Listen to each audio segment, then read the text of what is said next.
Hello, welcome to my channel.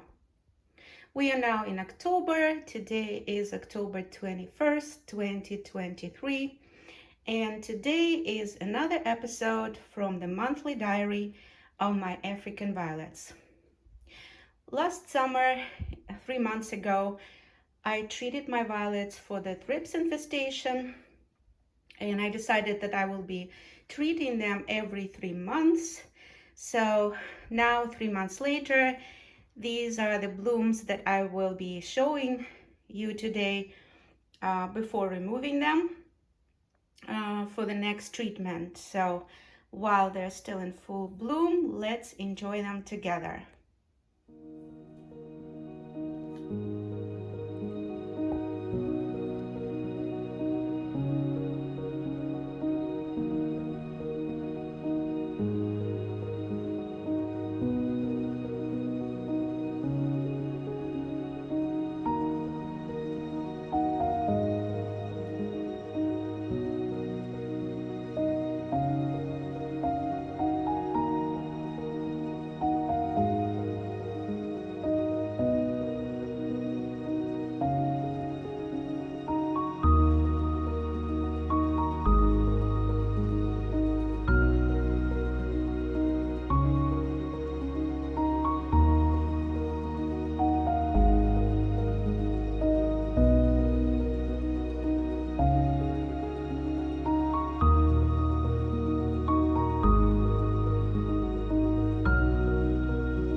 This is RM-Aromat Leta, or it translates to scent of summer, and it is not doing too well after the last treatment.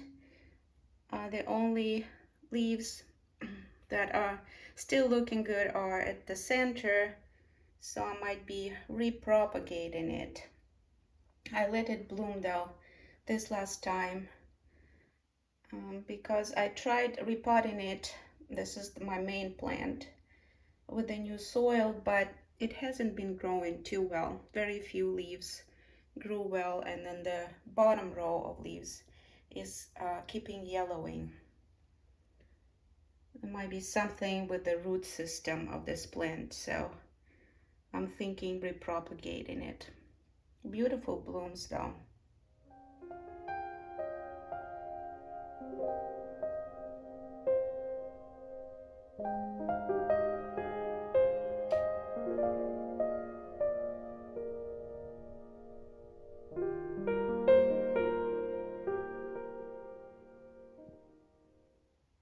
This is a very interesting sport from leaf propagation of EK-Belaia Koroleva, or the English translation is EK White Queen. It normally has medium green foliage and pure white blooms that are very large in size. It's a spectacular hybrid by Yelena Korshunova. And then I saw it growing pigmentation on foliage, and I was very curious to see the color of the blooms. And so this particular bloom, the second one, has some pink pigment in it. And I read somewhere on the African Violet forums that there is a pink sport from EK-Belaia Koroleva called EK-Charmel. So I'm curious to see if it keeps on sporting, and I'm hoping that I could grow a full sport with pink blooms and dark green foliage from this particular plant. I'll just keep propagating the darkest pigmented leaves to see what happens.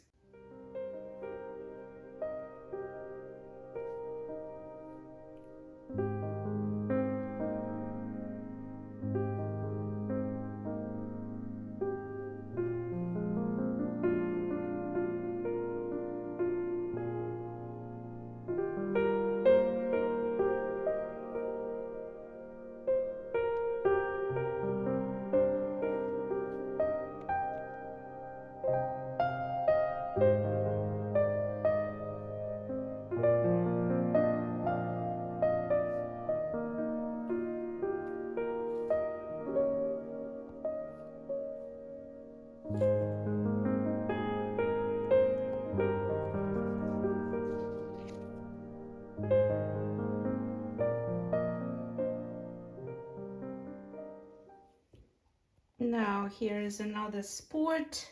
This one was very unexpected from Untamed Heart, also propagated by leaves.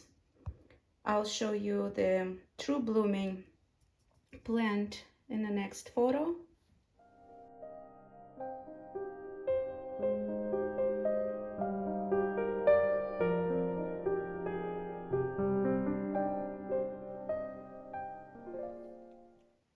And I saw that this one was growing lighter colored leaves, and when it started blooming, that's when I knew that this will be a sport. This is an older bloom where you can see the center has started already drying. It has very, very pale pink blooms, also very pretty, but because I'm having this sporting white queen, not sure if I'm gonna keep this one, but still very pretty, I think. Both of them, the true blooming Untamed Heart and its sport, look very pretty. And then finally here is Lyon's Magic Charms, which surprises me with its growing habit. It keeps on stretching the foliage upwards, and it grows in the same conditions and as other plants, and as you can see, none of them is really stretching. I love Cajuns. They have excellent growing habit. For example, this Cajun's Fair Maiden never stretched upwards like Lyon's Magic Charms, but here we have Optimara Trinidad 2, and it also kind of stretches up. So I'm partially blaming it on the older shop lights that I have here. It may very well be that they're losing brightness as they become, as they age. So this one is stretching up, but still very pretty blooms on very, very tall bloom stalks that are kind of just cascading down. They don't want to stay upwards. And I'm thinking repotting it and maybe putting it in a different light setting. I recently purchased additional grow lights with different, from Barina, but different kind of grow lights. So maybe I'll put them there. The blooms are pink, kind of like with lavender tones and some lilac lavender fantasy or blue fantasy. And this concludes the standards portion of the October episode. And the miniatures and semi-miniatures are coming up next. Stay tuned.